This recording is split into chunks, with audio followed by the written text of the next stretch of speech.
नमस्कार, आप देख रहे हैं 5 की बात। मैं हूं नगमा। 5 की बात में बात की शुरुआत करते हैं भारत और कनाडा के संबंधों की में आ रही नई खबर से। भारत और कनाडा के संबंधों में एक नया तनाव है और एक नई गिरावट भी देखी गई है। पहले कनाडा के प्रधानमंत्री जस्टिन ट्रूडो ने कनाडा के नागरिक हरदीप सिंह निज्जर की हत्या का आरोप भारतीय इंटेलिजेंस एजेंसी पर लगाया और भारतीय राजनयिक को देश से जाने का आदेश दिया। साथ ही भारतीय इंटेलिजेंस प्रमुख को निकाला। विदेश मंत्री कनाडा की विदेश मंत्री मेलेनी जॉली ने इसका ऐलान किया। The allegations that a representative of a foreign government may have been involved in the killing of a Canadian citizen here in Canada on Canadian soil is not only troubling, but it is completely unacceptable. We expect India's full collaboration to make sure that we get to the bottom of this. And as of today, and as a consequence, we've expelled a top Indian diplomat from Canada.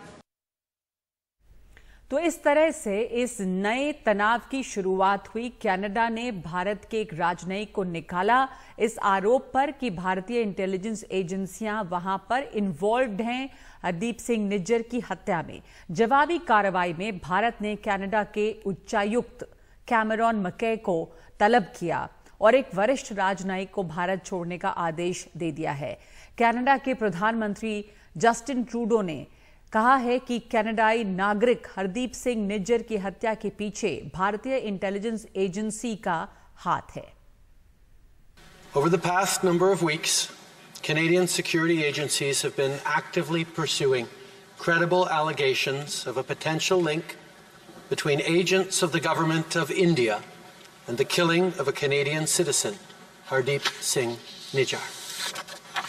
Our top priorities have therefore been, one, that our law enforcement and security agencies ensure the continued safety of all Canadians, and two, that all steps be taken to hold perpetrators of this murder to account.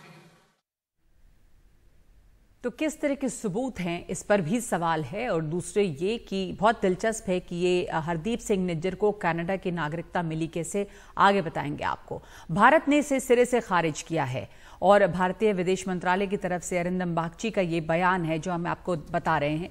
Arindam Bagchi का बयान है कि हम Canada के प्रधानमंत्री और विदेश मंत्री के आरोपों को सिरे से खारिज करते हैं। कनाडा में किसी भी हिंसात्मक गतिविधि में भारत के शामिल होने की बात बेतुकी और राजनीति से प्रेरित है। कनाडा के प्रधानमंत्री ने प्रधानमंत्री मोदी के सामने इसी तरह के आरोप लगाए थे जिसे सिरे से खारिज कर दिया गया था।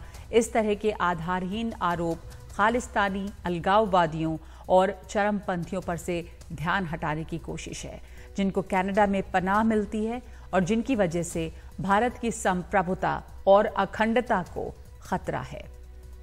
खालिस्तानी नेता हरदीप सिंह निज्जर को कनाडा के ब्रिटिश कोलंबिया प्रांत में गोली मारी गई थी जिससे उसकी जान गई।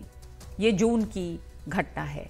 खालिस्तानी समर्थकों ने इसके पीछे भारत का हाथ होने का आरोप लगाया और साथ ही भारतीय राजनयिकों की फोटो लगाकर सिखों से बदला लेने को उकसाया। हाल ही में हुए G20 शिखर सम्मेलन के दौरान प्रधानमंत्री मोदी और कनाडा के प्रधानमंत्री जस्टिन ट्रूडो की मुलाकात के दौरान भारत ने ऐसे तत्वों के खिलाफ कार्रवाई की बात उठाई। ट्रूडो ने उल्टे इसे अभिव्यक्ति की स्वतंत्रता बताई और साथ साथ वो कार्रवाई से इसे बताते हुए बचते रहे। इसका दोनों देशों के रिश्तों पर बुरा असर पड़ा है। साथ ही फ्री ट्रेड की जो बातचीत चल रही थी उस पर भी इसका बहुत बुरा असर पड़ा है। तो आपको दिखाते हैं कि खालिस्तान फैक्टर जो है दरअसल वो कैसे काम कर रहा है, क्योंकि ये जो कनाडा में खालिस्तानी जो सेंटिमेंट है वो बढ़ा है, वो भारत के लिए चिंता है। लेकिन ट्रूडो की राजनीति है ये। पहले आपको दिखाते हैं इस ग्राफिक्स के जरिए कि खालिस्तान फैक्टर जो है वो किस तरह काम कर रहा है। भारत कनाडा के रिश्ते जो हैं वो खालिस्तान मुद्दे पर बिगड़े हैं। 2018 से ये रिश्ते बिगड़ते गए। कनाडा के प्रधानमंत्री जस्टिन ट्रूडो का भारत दौरा विवादों में घिरा क्योंकि ट्रूडो की पत्नी की एक तस्वीर सामने आई जिसमें वो एक कन्विक्टेड खालिस्तानी आतंकी के साथ नजर आईं। 2020 में ट्रूडो ने यहां दिल्ली एनसीआर में चल रहे किसान आंदोलन का समर्थन किया। भारत ने कनाडा के उच्चायुक्त को तलब किया। पूर्व राजनयिकों ने जस्टिन ट्रूडो को खुली चिट्ठी लिखी और वोट बैंक की राजनीति का आरोप लगाया। राजनयिकों का आरोप था कि जो खालिस्तानी फंड हैं वो कनाडा में सियासी कैंपेन के लिए भेजे जा रहे हैं और 2023 में भारत ने कनाडा से भारत विरोधी गतिविधियों पर आपत्ति जताई है। ये जिसको लेकर इस समय इतनी बड़ी समस्या ये खड़ी हुई है, दोनों देशों के बीच में जो संबंध बिगड़े हैं, वो है हरदीप सिंह निज्जर, जिसकी हत्या हुई और ये हत्या कनाडा में हुई। तो कौन था हरदीप सिंह निज्जर? एक नजर इस ग्राफिक्स के जरिए इस पर डालते हैं।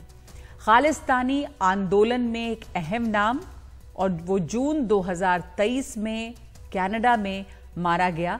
कनाडा के प्रांत में ब्रिटिश कोलंबिया के प्रांत के सरे में एक गुरुद्वारे के बाहर कई गोलियां निज्जर पर चलीं। खालिस्तान टाइगर फोर्स यानी KTF का मास्टरमाइंड था ये और प्रमुख रहा। खालिस्तान टाइगर फोर्स को भारत सरकार आतंकी ग्रुप मानती है। KTF पर 2007 में पंजाब के एक सिनेमा घर में बम धमाके का आरोप। कनाडाई खुफिया एजेंसी ने निज्जर को बताया कि वो खतरे में है। ये रिपोर्ट्स के जरिए सामने आया है। NIA ने निज्जर पर 10 लाख रुपए के नकद इनाम का ऐलान किया था। हमारे साथ जुड़े हमारे सहयोगी उमाशंकर सिंह, जो लगातार इस खबर पर नजर रख रहे हैं और इसकी रिपोर्टिंग कर रहे हैं। भारत और कनाडा के बीच रिश्ते दोस्ताना रहे हैं उमा, लेकिन इस समय जिस तरह की का अप्रोच जस्टिन ट्रूडो की तरफ से दिखा, या खालिस्तानी सेंटिमेंट जो उभरे हैं कनाडा में और जिसको बल मिला है, और G20 के दौरान बातचीत में भी ट्रूडो ने जो बयान दिया जिस पर वो उसको अभिव्यक्ति की आज़ादी बताते रहे, उसे लेकर पहले ही बात बिगड़ी थी। और अब जो है इसका क्या असर दिखता है दोनों देशों के बीच जो डिप्लोमेटिक रिलेशन है और जो कारोबार, व्यापार, फ्री ट्रेड की बातचीत चल रही थी? देखिए, इसका काफी बुरा असर पड़ा है और जो फ्री ट्रेड एग्रीमेंट की 9 दौर की बातचीत हो चुकी थी, अगले दौर की बातचीत अक्टूबर में होनी थी, उसको रोक दिया गया है। लेकिन आज जिस तरह से संसद में जस्टिन ट्रूडो ने उठकर सीधे तौर पे भारत का नाम लेते हुए आरोप लगाया है, वो अपने आप में बिल्कुल नई बात है। और जिस तरीके से वहां की विदेश मंत्री ने एक्सपल्शन की बात की भारतीय राजनयिक के, वो भी एक नई बात है। जिस तरह से हाल के वर्षों में कनाडा में भारत विरोधी गतिविधियां बढ़ी है, वो भारत के लिए चिंता की बात रही है और भारत लगातार कनाडा से कहता रहा है कि ऐसी गतिविधियां करने वालों पर और जो खासतौर पे खालिस्तानी समर्थक हैं उन पर कार्रवाई करे। लेकिन कनाडा की तरफ से कोई कार्रवाई नहीं की गई। उल्टा, जैसा कि आपने बताया कि अभिव्यक्ति की आजादी कहकर उसके बचाव की कोशिश की गई और ये भी कहा गया कि कुछ लोगों की अभिव्यक्ति जो है वो पूरे कनाडा का प्रतिदर्श नहीं है। लेकिन आज इस हद तक बात आगे चली गई। भारत के एक राजनयिक को कनाडा ने निकालने का फैसला किया। उसके बाद भारत की तरफ से एक टॉप जो कैनेडियन डिप्लोमेट है उनको निकालने का फैसला किया गया और विदेश मंत्रालय की तरफ से एक बहुत ही तल्ख बयान जारी किया गया, जिसमें कहा गया है कि ये सीधे तौर पर जिस तरह से कनाडा पनाह देता है खालिस्तानी आतंकवादियों को, उसकी तरफ से ध्यान खींचने की कोशिश है और एक बार फिर से कार्रवाई की मांग की गई है ऐसे तत्वों के खिलाफ। तो काफी रिश्ता जो है वो एक नाजुक दौर पे पहुंच चुका है और इस तरह से डिप्लोमैट्स को निकाला जाना अपने आप में बहुत ही नई बात है। तो कुल मिलाकर जो ट्रूडो के साथ एक रिश्ते का खिंचाव दिखा था, G20 के दौरान पुल असाइड हुआ था, औपचारिक बातचीत नहीं हुई थी और जिस तरीके से भारत ने साफ किया था कि खालिस्तानियों के खिलाफ जब तक जो कार्रवाई है वो नहीं होगी, क्योंकि वो लगातार पोस्टर लगा रहे हैं वहां पे राजनयिकों के, भारतीय राजनयिकों के, उनकी जान को खतरा उससे हो सकता है। तो ये चिंताएं भारत की रही हैं। तो अब जिस तरह से ये अनफोल्ड हुआ है, भारत ने अपनी तरफ से एक बार फिर स्थिति साफ की है और कनाडा जो कि जहां की 2024-25 में चुनाव होना है अक्टूबर के पहले, ये माना जा रहा है कि इंटरनल पॉलिटिक्स वहां की इस तरह की है, अनिश्चितता का एक माहौल है और वो चुनाव पहले भी हो सकता है। इसलिए ट्रूडो जो है वहां पे सिख समुदाय के सेंटीमेंट को बूस्ट करने के लिए, उनको अपने हक में लेने के लिए, अपने साथ लेने के लिए इस तरह के बयान उन्होंने खुलेआम दिए हैं। तो उनकी जो अंदरूनी राजनीति है उससे कहीं न कहीं भारत के साथ वो रिश्तों को जोड़कर देख रहे हैं और इसी का नतीजा है कि आज इतनी बड़ी गिरावट दर्ज की गई इन संबंधों के हवाले से। नगमा, एक बहुत बड़ी संख्या में उमा भारतीय स्टूडेंट्स भी कनाडा जाते हैं, भारत के लोग भी माइग्रेट करते हैं काम के लिए भी। एक तो सिख समुदाय जो वहां पे है, नागरिकता के साथ वो है, पर भारतीय भी बहुत ज़्यादा हैं, स्टूडेंट्स भी यहाँ लाखों की संख्या में जाते हैं। तो दोनों देशों का जो रिश्ता गिरता है, संबंध टूटते हैं, उसका असर इन पे भी पड़ेगा। और ये भी एक चिंता की बात है भारत के लिए, वहाँ पर जो बढ़ता हुआ खालिस्तानी सेंटिमेंट है वो बहुत बड़ा कंसर्न है। लेकिन जैसा आप बता रहे हैं सही कि उनके लिए वो पॉलिटिकल कंपल्शन है। तो कितना मजबूत है ये सिख समुदाय वहाँ पे? जी देखिए, तकरीबन 7.25 लाख की जो आबादी, 7.25 लाख की आबादी है, 7,71,000 की आबादी है सिखों की अमेरिका, माफ कीजिएगा, कनाडा में। और तकरीबन 2% जो है वो वहाँ की आबादी का ये हिस्सा है। और बहुत ज्यादा इनका जो एक से होता है वहाँ की राजनीति में। और इसलिए ट्रूडो ने जब पिछली बार शपथ ली थी तो कहा था कि उन्होंने सबसे ज्यादा सिख समुदाय के लोगों को अपनी कैबिनेट में जगह दी है। तो एक राजनीतिक नजरिए से देखें, कनाडा के राजनीतिक नजरिए से देखें तो सिख समुदाय जो है वो वहाँ काफी ज्यादा प्रभावशाली है। और जैसा कि मैंने बताया कि एक बार फिर से एक अनिश्चितता का माहौल है वहाँ पे चुनाव को लेकर। तो अब साधने की कोशिश ट्रूडो की तरफ से कर दी गई है। और इससे न सिर्फ पीपल टू पीपल कॉन्टैक्ट जो आपने बात की छात्रों की, ट्रेड पे भी, बहुत बड़ा ट्रेड पार्टनर है, उस पर भी बुरा असर पड़ने जा रहा है और पड़ा है। तभी जो FTA को लेकर बातचीत है उसको भी रोक दी गई है। तो बहुत ही बुरा असर दोनों ही देशों के संबंधों पर। नगमा, धन्यवाद आपका उमाशंकर। FTA को लेकर जो बातचीत चल रही थी, फ्री ट्रेड एग्रीमेंट को लेकर, उसे भी रोक दिया गया है। दोनों देशों के संबंधों पर बुरा असर पड़ा है। हालांकि अब देखें तो भारत और कनाडा जो है वो दोस्ताना देश हैं, वो दोस्त हैं, वो दुश्मन नहीं। लेकिन ट्रूडो के जिस तरह के पॉलिटिकल अलायंसेस हैं और जिस तरह का सिख रेडिकलिज्म दिख रहा है कनाडा में, उसकी वजह से ये रिश्ते जो हैं और ज्यादा नीचे गिर रहे हैं। हमारे साथ पूर्व राजदूत मौजूद हैं प्रभु दयाल और पूर्व DGP पंजाब शशिकांत जी। आप दोनों का धन्यवाद। प्रभु दयाल जी, दोनों देशों के बीच में रिश्तों में एक नई गिरावट दिखी गई है। 3 महीने हो गए हैं हरदीप सिंह निज्जर की किलिंग को, हत्या को। कहीं किसी के ऊपर किसी तरह का अभी तक कोई चार्ज नहीं कोई किया गया है। लेकिन ट्रूडो सरकार ने यह भी नहीं कहा है कि किसके ऊपर शक है, किसने क्या किया। पर जिस तरह के आरोप लगाए गए हैं, जिसे हम अनप्रोवन एलिगेशंस कहते हैं, इससे हमने देखा कि एक टिट फॉर टैट वहां पर से निकाला गया, यहां से निकाला गया। एक्सपल्शंस ऑफ डिप्लोमैट जो होता है, संबंधों में नई गिरावट, इस पर कारोबार पर असर और दोनों देशों के बीच जो रिश्ते रहे हैं, कैसे देखते हैं इसे आप? नगमा जी, जस्टिन ट्रूडो जो पॉलिसी अपनाए हुए हैं वो सिर्फ वोट बैंक पॉलिटिक्स की वजह से है। जैसा आपके संवाददाता ने बताया, सिख पॉपुलेशन कनाडा में बहुत ज्यादा हो गई है, लगभग 2% से ज्यादा है। और ये एक वोट बैंक है जिसको जस्टिन ट्रूडो चाहते हैं। जस्टिन ट्रूडो की जो गवर्नमेंट, माइनॉरिटी गवर्नमेंट है, कनाडा में कम से कम 170 सीट चाहिए होती गवर्नमेंट बनाने के लिए, जस्टिन ट्रूडो के पास 160 है। तो वो अपनी सरकार चला रहे हैं दूसरी पार्टी की मदद से। और एक बहुत अहम पार्टी है नेशनल डेमोक्रेटिक पार्टी, जिसके लीडर है जगमीत सिंह। तो जगमीत सिंह का बहुत बोलबाला है और जस्टिन ट्रूडो की बहुत मानते हैं। पूरी तरह से जस्टिन ट्रूडो सरकार से खालिस्तानी सेपरेटिस्ट को बढ़ावा मिला है। इन्होंने किसी तरह से भी ये उन पे काबू लगाने की कोशिश नहीं की, बल्कि जो वो खालिस्तानी कहते हैं वही कनाडा सरकार कहती है। खालिस्तानियों ने ये आरोप लगाया कि इसमें हाल के दिनों में इतनी ज्यादा तेजी क्यों देखी जा रही है, आपकी क्या समझ है? भारत और कनाडा में ट्रूडो के पहले भी प्रधानमंत्री रहे हैं, लेकिन ये खालिस्तानी सेंटिमेंट वहां पर इतना ज्यादा इसका बोलबाला आप क्यों दिख रहा है? देखिए, क्योंकि खालिस्तानियों की जो गतिविधियां हैं कनाडा में खुद इतनी बढ़ रही हैं, और बजाय उस पर रोक लगाने के जस्टिन ट्रूडो उनको बढ़ावा दे रहे हैं। अब बेबुनियाद एलिगेशन लगाया जस्टिन ट्रूडो ने भारत के ऊपर कि हमारे उच्चायुक्त का हाथ है हरदीप सिंह निज्जर की हत्या के पीछे। ये जस्टिन ट्रूडो क्यों कह रहे हैं? क्योंकि यही बात खालिस्तानी एक्सट्रीमिस्ट कहते हैं। जरा सा भी सबूत नहीं दिया गया। अब क्योंकि उन्होंने ऐसी हरकतें की हैं, जस्टिन ट्रूडो की सरकार ने हमारे डिप्लोमेट को एक्सपेल किया, तो ये लाजिम था कि हम भी टिट फॉर टैट करेंगे। हमेशा ऐसा ही होता है। तो हमने भी एक्सपेल किया।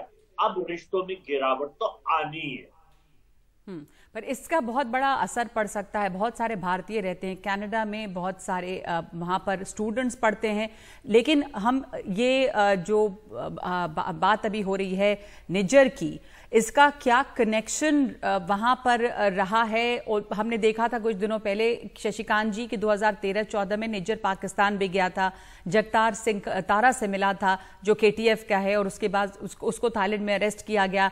उसके ये जो कनेक्शन है इससे भी बहुत सवाल खड़े होते हैं। अब ट्रूडो जैसा कह रहे हैं कि ये हमारा नागरिक था जो यहाँ पर मारा गया कनाडा में। इसकी नागरिकता को लेकर भी बहुत दिलचस्प कहानी है कि कैसे ये कनाडा का नागरिक बना, और उसके खिलाफ यहाँ पे बहुत सारे पंजाब पुलिस ने FIR दर्ज किए थे। 2010 में FIR हुआ था, सत्यनारायण टेम्पल है पटियाला में, वहां पे बम धमाका हुआ था। तो निज्जर के खिलाफ किस तरह के यहाँ पे आरोप रहे, वो कनाडा का नागरिक कैसे बना? देखिए, सबसे पहले तो मैं आपके टीवी के मार्फत ट्रूडो साहब से पूछना चाहूंगा कि निज्जर कब कैनेडियन सिटीजन बना था। आज तक ये क्लियर नहीं है। यहाँ से आई थिंक 97 में वो कनाडा एस्केप किया था। वहां पे उसकी एप्लीकेशन जो थी, स्टेटस जो होता है रिफ्यूजी स्टेटस, पॉलिटिकल असाइलम, नामंजूर हो गई थी। उसके बाद उसने वहां किसी लेडी से शादी कर ली थी, और इंटरेस्टिंगली वो लेडी उसके 1 साल पहले वहां पे गई थी, और उसने भी मैरिज की बेसिस पे अपना वहां सिटीजनशिप लेने की कोशिश की थी। और इसकी सिटीजनशिप की जो रिक्वेस्ट है लगातार वहां से कैनेडियन सरकार जो है उसको रिजेक्ट करती आई है। तो आपके सबसे पहले तो मैं आपके राही ट्रूडो साहब से पूछना चाहूंगा, भैया अगर वो आपका कैनेडियन सिटीजन था तो बना कब? कोई प्रूफ है आपके पास? नंबर 2, हम जो बात कर रहे हैं कि वहां पे जो खालिस्तानियों का इन्फ्लुएंस बढ़ रहा है, ये निज्जर जो था सरी गुरुद्वारा का हेड बनाया गया था, और सरी में ही जो रेफरेंडम की बात की थी गुरपतवंत पन्नू ने, वहां पे उसने जिस दिन सो कॉल्ड रेफरेंडम की बात की थी, उस दिन वहां पे गिने चुने लोग ही गुरुद्वारे में गए थे।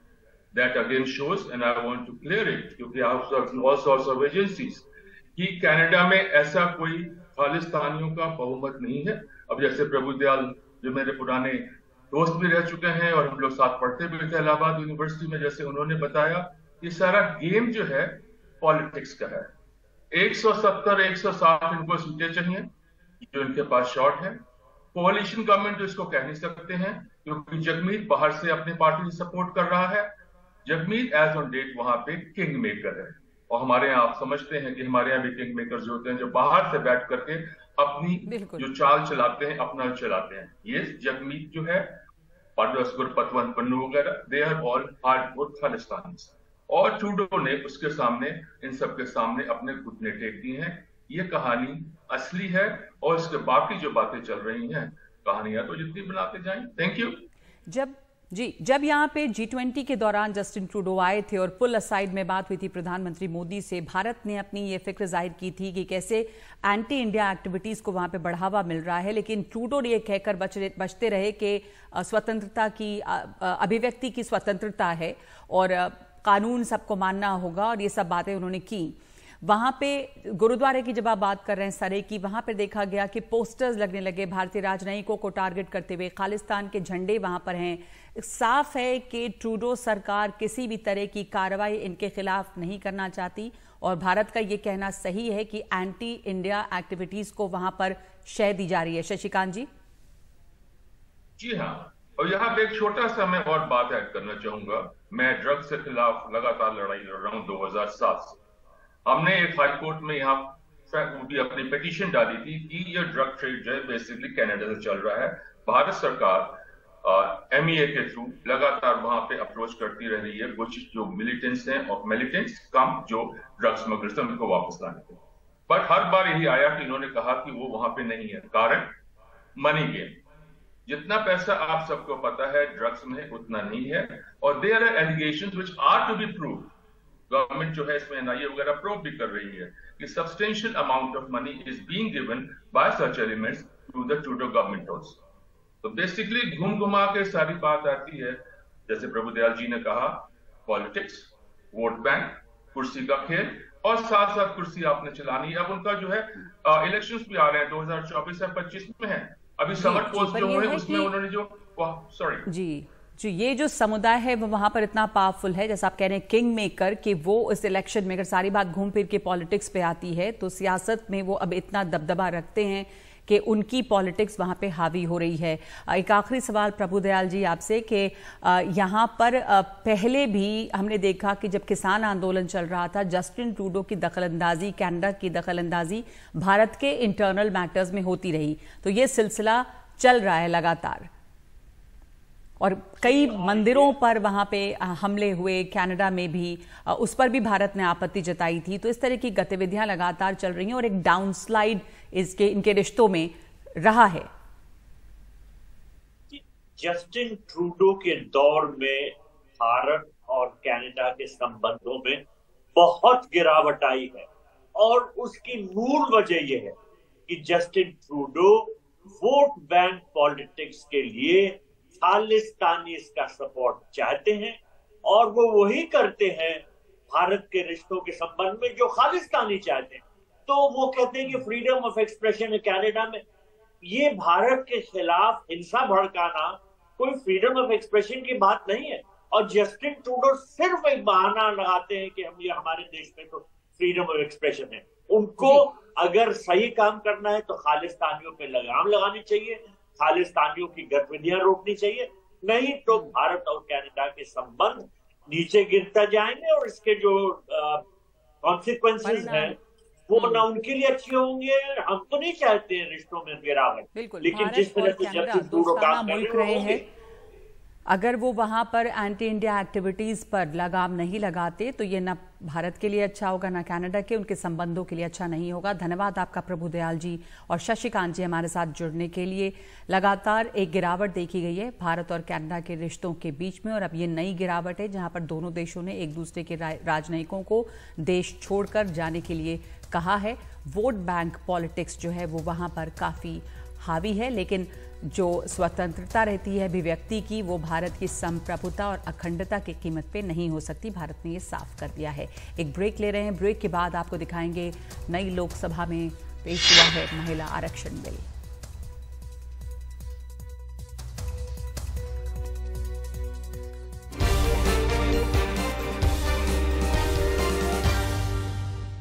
आप देख रहे हैं 5 की बात। नई संसद में नई शुरुआत हो रही है। महिला आरक्षण बिल जो है वो पेश किया गया है। तो लोकसभा में नारी शक्ति वंदन अधिनियम के नाम से महिला आरक्षण बिल पेश हुआ है। इसे कानून मंत्री अर्जुन राम मेघवाल ने पेश किया है। कल इस पर लोकसभा में चर्चा होगी, इसे पारित कराया जाएगा, फिर राज्यसभा में पेश किया जाएगा। कल इसे केंद्र कैबिनेट ने मंजूरी दी। इस बिल की जुड़ी कुछ एक्सक्लूसिव जानकारी एनडीटीवी के पास है। इस बिल में ओबीसी को महिला आरक्षण बिल में जगह नहीं है। 33% आरक्षण में एससी एसटी के लिए 1/3 आरक्षण का प्रावधान है। जनगणना परिसीमन के बाद 2027 में पूर्ण कार्यान्वयन होगा। कई सीटों पर दोहरा क्रियान्वयन है। रोटेशनल उम्मीदवार होंगे। जनगणना परिसीमन के बाद 2027 में पूर्ण तरह से इसका कार्यान्वयन होगा।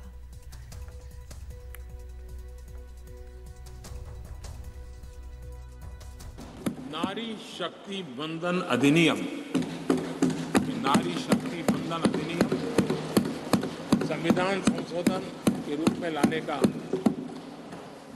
सरकार का विचार है, जिसको आज लोकसभा में रखा गया है। कल लोकसभा में इसकी चर्चा होगी और इसके बाद राज्यसभा में भी आएगा। और जब भी बिल हम सबके सामने आए तब मैं राज्यसभा के सभी मेरे माननीय सांसद साथियों से आज आग्रह करने आया हूं कि हम सर्वसम्मति से जब भी उसकी निर्णय करने का अवसर आए, आने वाले 1-2 दिन में आप सबके सहयोग की अपेक्षा साथ मैं मेरी वाणी को विराम देता हूं। और जब खड़गे ने बात करनी शुरू की यहाँ पे रिजर्वेशन के मामले पर, तो उन्होंने कहा कि किसी भी पार्टी में जो ओबीसी महिलाएं हैं उनका प्रतिनिधित्व नहीं होता है और महिलाओं के प्रतिनिधित्व पर सवाल उठाया तो निर्मला सीतारमण इस पर नाराज हो गई और उन्होंने कहा कि सभी पार्टियों के लिए ये स्वीपिंग रिमार्क नहीं दे सकते। सभी पॉलिटिकल पार्टियों का मैं एक पार्टी बोल के नहीं बोलता, सभी पॉलिटिकल पार्टी की एक आदत है कि महिला बोले तो कमजोर महिला को दे देते हैं, जो सक्षम है, जो लड़ सकती है। अरे सुनो, तुमको अरे आप टिकट 1/3 टिकट देते वक्त बैठिए, यहाँ 1/3 की बात चल रही है। मेरा कहना यह है कि कमजोर वर्गों के लोगों को हमेशा वो ऐसा टिकट देते हैं, वो मुंह नहीं खोलना, उस पार्टी में बात भी नहीं करना। ऐसे मैं उसी लिए बोल रहा हूँ, सब पार्टी बोला, मैं आपके पार्टी को नहीं बोला। अरे बैठिए आप, मेरा आप, मैं ये देखिए, अरे है सभी पार्टी, हिंदुस्तान के हर पार्टी में इसे है। We respect the leader of the opposition, but to make a sweeping statement that all parties choose women who are not effective is absolutely unacceptable. I speak on behalf of all our women. We've all been empowered by our party, by our Prime Minister. Rashtrapati Draupadi Murmu ji is an empowered woman. Please. ये पिछड़ी हुए महिलाओं को, schedule caste महिलाओं को ऐसा मौका नहीं मिलता जैसा इनको मिल रहा है, ये हम बोल रहे हैं। इसीलिए तो इसीलिए राष्ट्रपति जी कौन है? Once again, राष्ट्रपति जी कौन है? Let us respond, please. Honorable Finance Minister. राष्ट्रपति द्रौपदी मुर्मू जी कौन है? I am sorry, opposition leader cannot please insult people like this. Cannot draw differentiation between women. महिला आरक्षण बिल पर हम लोगों की हमेशा ये मांग रही थी कि जो पिछड़े वर्ग की महिलाएं हैं, वो जो ज़्यादा पढ़ी लिखी और कास्ट की महिलाएं हैं, उनका सही तरीके से मुकाबला नहीं कर सकती, इसलिए उनके लिए कोटे के अंदर कोटा एक आरक्षण होना चाहिए। अब गवर्नमेंट नहीं मान रही है, लेकिन हम महिला आरक्षण बिल का इसलिए विरोध नहीं करें कि वो हक है, मिलना चाहिए उन्हें। हमारी बात ये नहीं मानेंगे, इसके बाद भी हम करेंगे समर्थन, लेकिन हम अपना ये मुद्दा नहीं छोड़ेंगे। वैसे महिला आरक्षण बिल को लेकर बीजेपी की ही नेता उमा भारती ने भी कहा है कि महिला आरक्षण बिल में ओबीसी कोटा भी होना चाहिए।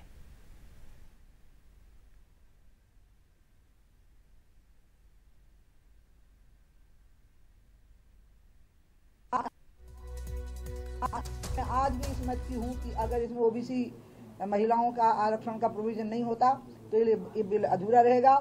पिछड़ों के हक की बात करना हमारा अधिकार नहीं रहेगा और पिछड़े लोगों का जो हम पर भरोसा है वो टूट जाएगा। प्रधानमंत्री स्वयं पिछड़े वर्गों से आते हैं, इससे महिलाओं को कैसे संतुष्टि होगी?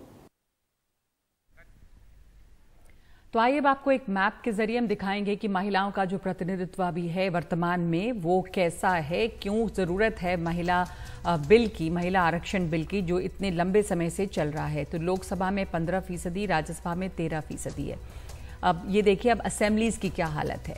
तो वो राज्य जहां पे 10% से भी कम रिप्रेजेंटेशन है महिलाओं का उनमें असेंबलीज में, वो उसमें है आंध्र प्रदेश, अरुणाचल प्रदेश, असम, गोवा, गुजरात, हिमाचल प्रदेश, कर्नाटक, केरल, मध्य प्रदेश, महाराष्ट्र, मणिपुर, मेघालय, नागालैंड, उड़ीसा, सिक्किम, तमिलनाडु, तेलंगाना और पुडुचेरी। यानी ज़्यादातर राज्य ऐसे हैं जहां पर कि असेंबलीज में 10% से भी कम है महिलाओं का प्रतिनिधित्व, और कुछ राज्य जहां ये रिप्रेजेंटेशन 10 से 12% का है वो दिखाते हैं आपको। ये दूसरे राज्यों का जो देख रहे हैं आप, उसमें बिहार आता है, हरियाणा है। इन राज्यों में 10 से 12% है महिलाओं के रिप्रेजेंटेशन। पंजाब है, राजस्थान, उत्तराखंड, उत्तर प्रदेश और दिल्ली। और जहां पर 12% से ज्यादा प्रतिनिधित्व है वो देखें, वो राज्य त्रिपुरा में 15% प्रतिनिधित्व है, जो कि बाकी राज्यों के मुकाबले काफी अच्छा है। छत्तीसगढ़ में 14.4%, पश्चिम बंगाल में 13.7% और झारखंड में 12.4%। तो ये जो 4 राज्य हैं, त्रिपुरा, छत्तीसगढ़, पश्चिम बंगाल और झारखंड, यहाँ पर जो बाकी औसत है। 75 सालों के संसदीय इतिहास को संजोए हुए पुराने संसद भवन को आज अलविदा कहा गया। संसद के 96 साल पुराने भवन में कार्रवाई का आखिरी दिन था। विदाई देने पक्ष विपक्ष सभी सांसद पहुंचे। इसके बाद फोटो सेशन हुआ जिसमें प्रधानमंत्री भी शामिल हुए। फिर तमाम सांसद सेंट्रल हॉल पहुंचे। वहां अपने अनुभव साझा करते वक्त कई सांसद भावुक हो गए। प्रधानमंत्री मोदी ने कहा कि सेंट्रल हॉल हमें भावुक भी करता है और कर्तव्य के लिए प्रेरित भी। यहीं 1947 में अंग्रेजी हुकूमत ने सत्ता का हस्तांतरण किया, फिर संविधान ने भी यहीं आकार लिया। प्रधानमंत्री मोदी ने पुराने संसद भवन को संविधान सदन के नाम से बुलाने का प्रस्ताव रखा और कहा कि इसकी गरिमा कम नहीं होनी चाहिए, हमारी प्रेरणा के तौर पर यह बना रहेगा। और देश भर में आज से गणेशोत्सव की शुरुआत हो गई है। देश भर से गणेशोत्सव को लेकर उत्साह उल्लास की तस्वीरें सामने आई हैं। तो आपको छोड़े जाते हैं इन्हीं तस्वीरों के साथ। नमस्कार।